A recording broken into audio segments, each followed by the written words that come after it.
wa UCC ngasi yavudde ku bintu batumanye no kubanga yeddukanya ebiweerezebwa. Of course it is, but now UCC erudda wano. Waliwo akaseera we katuuka nga issue especially about the laws in the country or the regulations or the institutions, but in the political issue in the MTV tebadde regulatory issue that they failed by the regulations that were given to them by the UCC.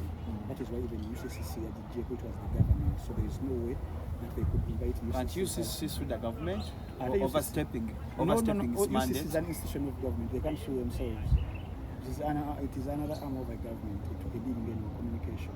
So they can't sue themselves. Kembadde ngeza okuzaako wano nti omukulu Aziz Sazion Aziz Rostam aze ne mutabani we n'omulala akulira emirimu okweyunga mu nteeseganya ezo, and the directive was that the bosses wanted the owner nga tebagala mutume tebagala musigire baagala nnyini waayo. That is whom they really wanted to have these discussions with, not Susan Nsibirwa, not anyone else, but him rather, omugagga yennyini era atuuse. We lean against what the government that shut down NMG would really want, because he's a businessman. You are business. Era bamugamba nti no okubazaako, because in any meeting, in any negotiation, you have to win some, you have to lose some. Your principle, win some, lose some. Yes. The government knows the government is already losing side eye, so it wants to win some. NMG has been winning. Now it is time to lose some. Whom are they going to lose? So we are good at NMG 34%. Kitegeeza nti Uganda abagiyingiddemu okitegeera. So mbadde kumuprofilingira nti olunaku olwajja ayingidde mu ggwanga lya Uganda okubeera nga yeeyunga mu those negotiations zadde zisuubirwa nti Susan Nsibirwa yagenda okuleadinga delegation egenda egendewa Muhoozi, naye Muhoozi okusinziira ku bye tuwulira tumanyi wa bituufu nti yamugaana, and in fact she's one of the subjects of contention in that discussion, that she gets fired. Hey, yes. Yes. I don't know if you read yesterday's Investigator of Stanley Ndaula, the paper. According to their reliable sources, that what the government wants through, of course, the animals like Bagenda, they want some heads to roll at NMG. And when I say heads rolling, which takes a very on top. No one would care about Dagina Island into the Bagenda. James password again. Panda again, was still a man. Christo Panda equality. I was a new show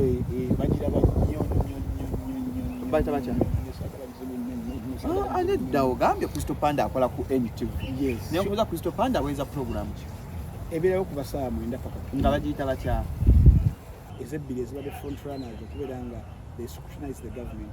Will the editorial policy change that tebakuba nnyo nga badde bakuba mu njogera ennyanga tukyogera nti bakuba?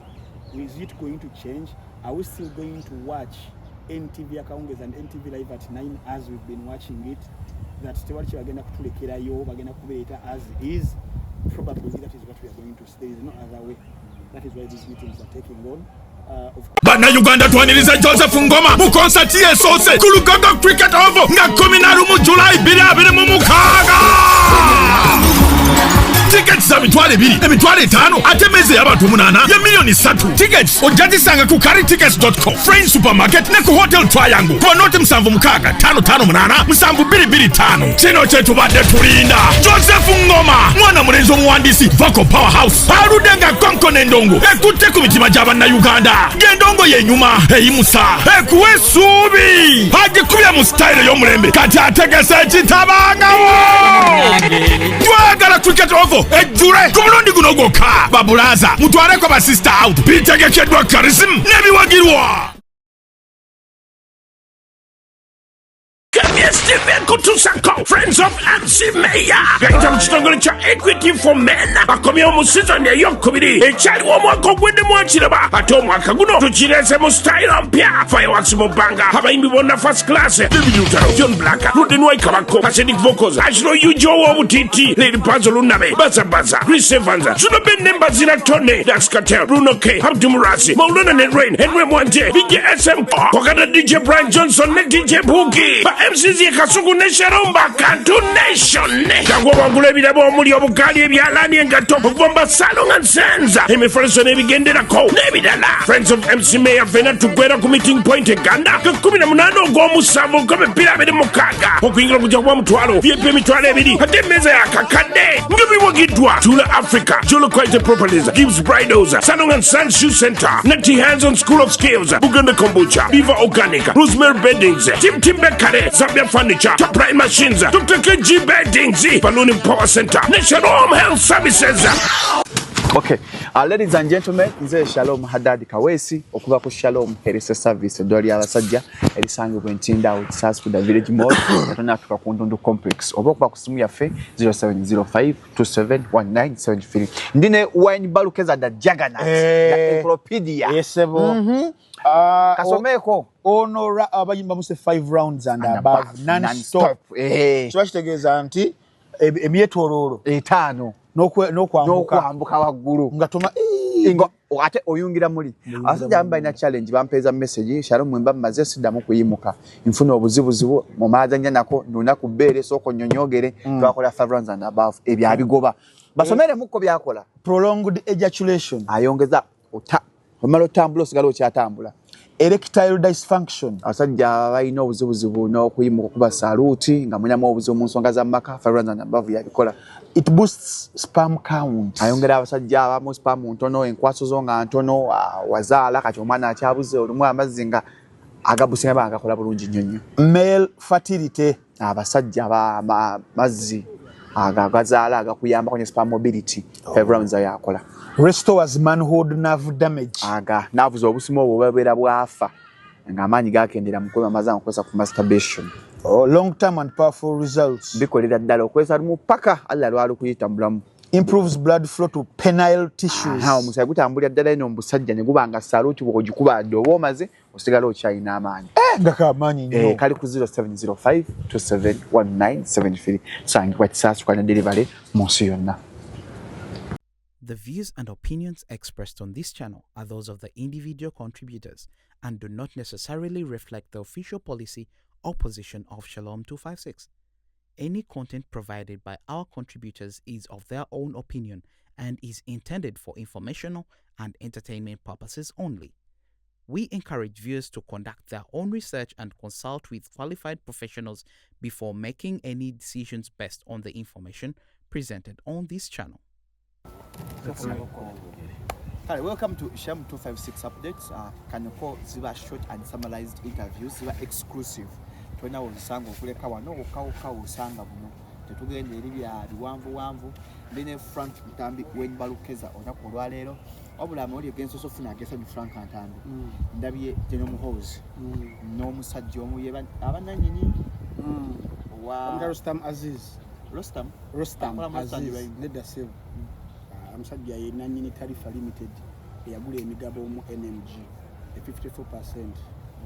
Yagula omusajja mu Tanzania. He has been a political power broker for over 30 years in Tanzanian politics.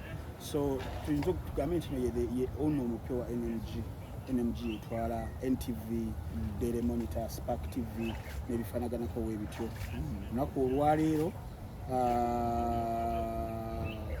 agenze mu meeting saidize Entebbe okulaba omukulu ku ngeri butya gye bagenda okubeera nga wepo NMG bagijjako envumbo eyagiteereddwako olunaku olwaleero.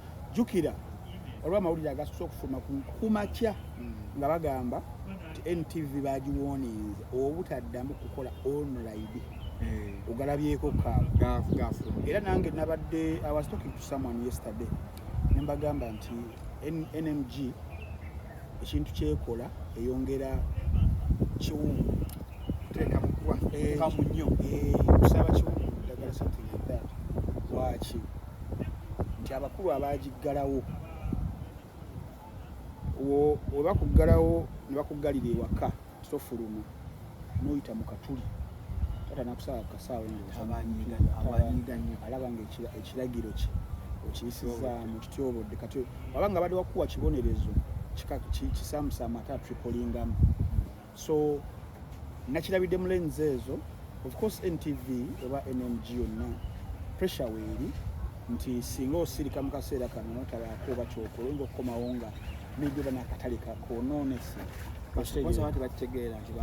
anti sponsor yayagala wali numbers ogenda kumubuulira birala byonna yadduka buddusi kati oba oyagala osigazeemu kaako n'okusigala ng'oweereza amawulire so kiyinza odescribingibwa as someone ali defiant defiance eyo so badde nkunyumiza nti kumakya amawulire ne gafuluma nti abakulu babaganye in fact wobeera ng'okebeddekoko ku mikutu gyabwe njagala nkebere ku YouTube ya NTV akawungeezi okubeera empeereza za NTV tulabe if they had posted something in the last so many hours and you will see what I'm trying to tell you my brother that now this was 18 hours 18 hours yes when we go to some of their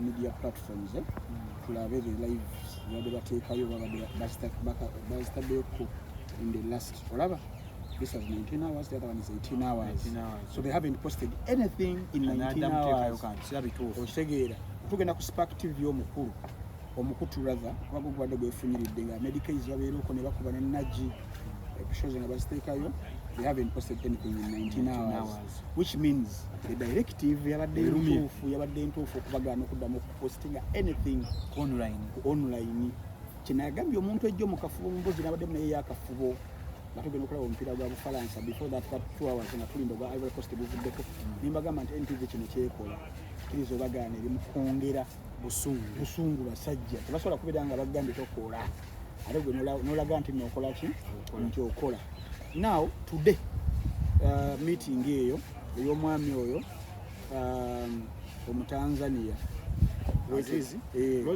Rostam Azizi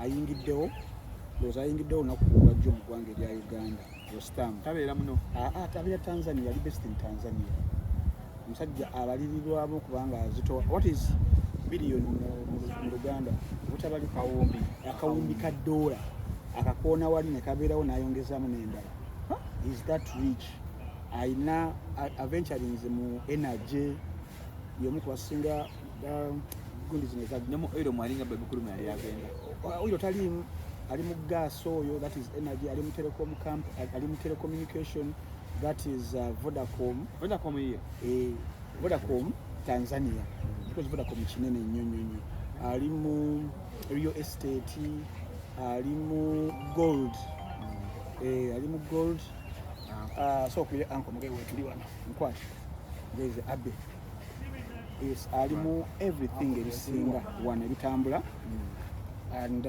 his enterprise abadagiriza kunyo kubanga bitambuza besides Tanzania kuyingira mu nsi endala Zanzibar Kenya Uganda sinyo but yandiyagadde so we agula NMG 34% kitegeeza nti Uganda abagiyingiddemu okitegeera so mbadde ni mu profilingira nti olunaku olwajjo ayingiddewo mu ggwanga erya Uganda okubeera nga yeeyunga mu those negotiations ate zisuubirwa nti Susan Nsibirwa yagenda okuleadinga delegation egenda egendera Muhoozi naye Muhoozi okusinziira ku bye tuwulira tumanyi wa bituufu nti yamugaana and in fact she's one of the subjects of contention in that discussion that she gets fired.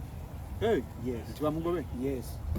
I don't know if you read yesterday's investigator of Stanley Ndaula, the paper.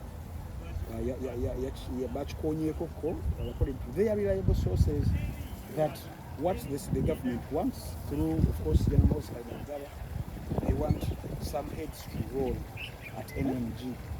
And when I say heads rolling, which are on top, no one would care about Dagina Island into the Bagenda. James password again. Panda again, was still a man. Mr. Panda, equally.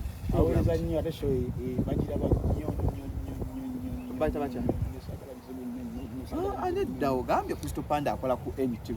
Yes. Naye okuza Crystal Panda aweza program ki? Ebirayo kuva saa 9 paka nga bagiyita batya? Ama Crystal Panda kyakola ku NTV. kwali so mbadde kati munenese mbadde ndi ku ki Some heads have to Yes, bagala some- bewejuka juka mu management. definitely kiba kitegeeza nti waliwo abalina okukola ki Okubinyikamu. okutemwako emitwe tukiyita kutema mitwe lwaki nti the government feels kusaidia eyayo feels maybe scrutinizing Baginyize nnyo bagirima empindi. yo bwetyo wekola kiwekiraba Wekiraba. nga yo fabalaba tulaba nti NTV kyokola kyekituufu abamawulire abagasoma mwabali mu kugasoma essaawa zino mulaba NTV kyokola kituufu ekisomesebwa muki mawulire ebintu bya accountability scrutinizing abali mu public offices They are watchdogs. the watchdog The society. yes but your government ekiraba bulala now they made that move okubajja ku mpewo in attempts of course they knew bajja kubaza after index that one I know they knew Jakuta NTV. no even like when they attempted and they never kituukiriza okubajja ku mpewo me I knew they did that but knowing bajja bazaako but babajjako to negotiate that was the whole Kati essence mulina kye mwetaaga nafuna kye kakati twetaaga. omujjako oli n'ategeera obuyinza gye buli tewabaddewo ngeri yonna ndala negotiations zibaali zigenzeemu nga status case sigadde nga weeri which means nti yadde balina okuginafuyamuko ebeere ku mavivi gaayo NMG etambuze n'obwe obuyagende as it was in 2009 if you remember the Bagenda riots I was in senior 5 at VSS mbeera teyali nnungi nnyo day one twali kuli ku CBS okwo nga bala abegundi musinzire mube abegundi nga biri ku radio and before you ne bagikwakulako n'akaboozi ku bbini ne bagikwakulako n'essuubi ne bagikwakulako radio y'abazukulu ba Buganda okitegeera and that was the Kawenda bukedde yayitiramu okujja okukyaka if it wasn't yamala myaka emeka. yamala emyezi 13 if CBS tebagijjaako bukedde tewali kitegedde both the TV and the radio tebyalifunye kaanya but there was a void. Waliwo vacuum and some critics believe maybe yali nteekateeka yasobola kujjako bano bayiseewo ekyo ekyabwe they bring in their tool also naddala mu mainstream media and nekituukirira tebafunye mouthpiece nga Bukedde TV bafunye mouthpiece nga Bukedde Fama okitegeera to rival maybe the stations that were there before CBS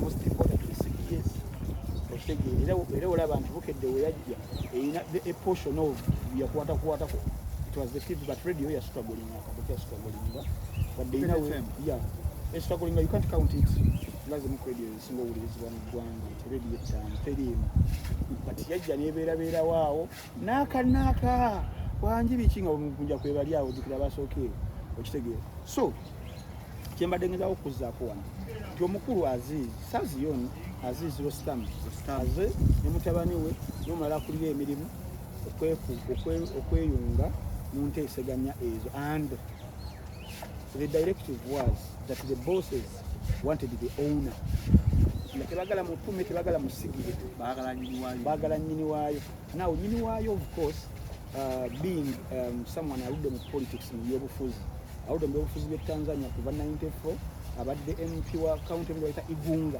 mu ggwanga erya Tanzania in 2005 paka 2007 n'abeera treasurer w'ekibiina ekisinga amaanyi mu ggwanga lya Tanzania ekya Chama cha Mapinduzi kiri mu buyinza w'amaliriza mu 2011 n'aritayaringa mu active politics n'asigala politics ono n'owa power broking ono omutegeera ebyo n'okubeera nga financinga bannabyabufuzi naddala mu kibiina kya Chama cha Mapinduzi n'okusigaza nga alina ties ezo nekizimuyamba okubanga leveraging okubanga buildinga empire ye mu wealth distribution companies ez'enjawulo ziri mu Tanzania and across East Africa. So that is whom they really wanted to have these discussions with, not Susan Nsibirwa, not anyone else, but him rather, omugagga yennyini era atuuse good enough being someone abadde mu byobufuzi n'engeri gye bitambulamu he knows President Museveni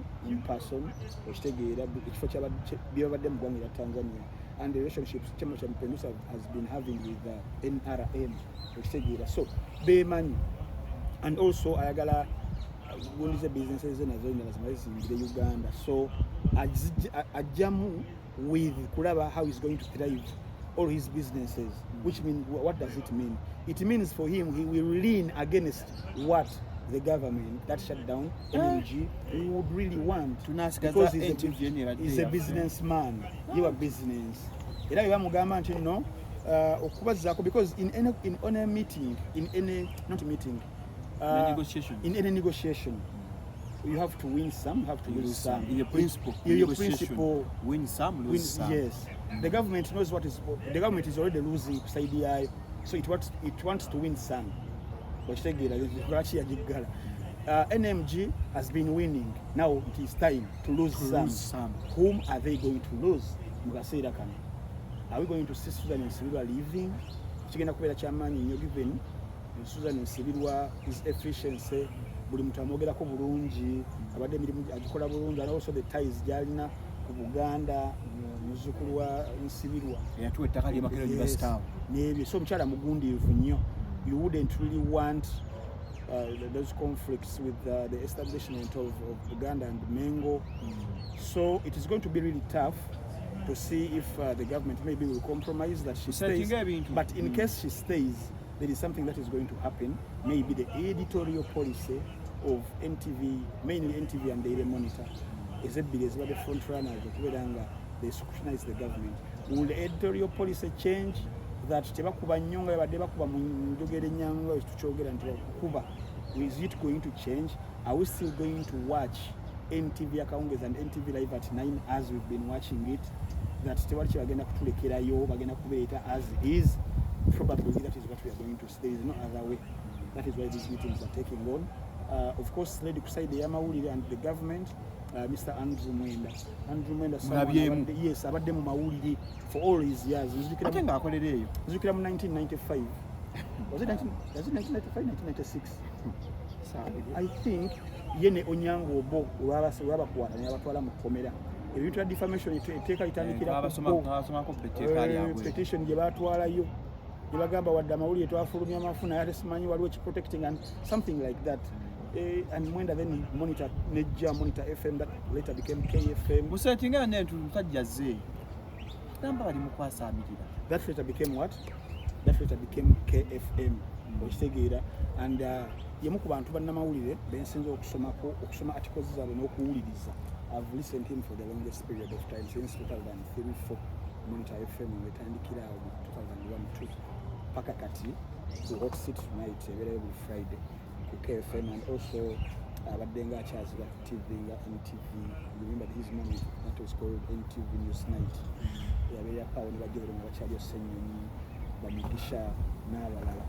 So I think he's the right person from negotiations because he knows the role of the media, being a media practitioner, and you would really need a character and personality like him who is on both sides. Politically, he knows what the government but also but he would be the best negotiator who represents both interests as it is the Rostam who is in politics and also business. He knows what to do. And then you have a non-pragmatic, probably MK, because of course the interests are in at heart. Is a Gwanga, is a security, is a transition, is a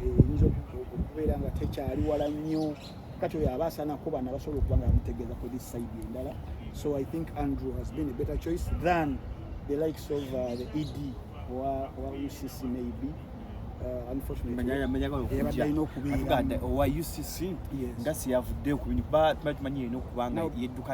of course it is, but now issue especially about the laws in the country or the regulations or the institutions, but in the political issue in the NTV, tailored the regulatory issue that they fail by the regulations that were given to them by the UCC. That is why even UCC at the which was the government. So there is no way that they could invite UCC. And UCC sue the government Are or they overstepping No, its UCC mandate? is an institution of government. They can't sue themselves. It is another arm of the government. It will be dealing in communication. So they can't sue themselves. But it would be a question of can NMG sue the government? But then because tugasukano ndowooza tugende kano kaba kampi tekaba kawaako kaba tekalinda ge gali waako. Yes.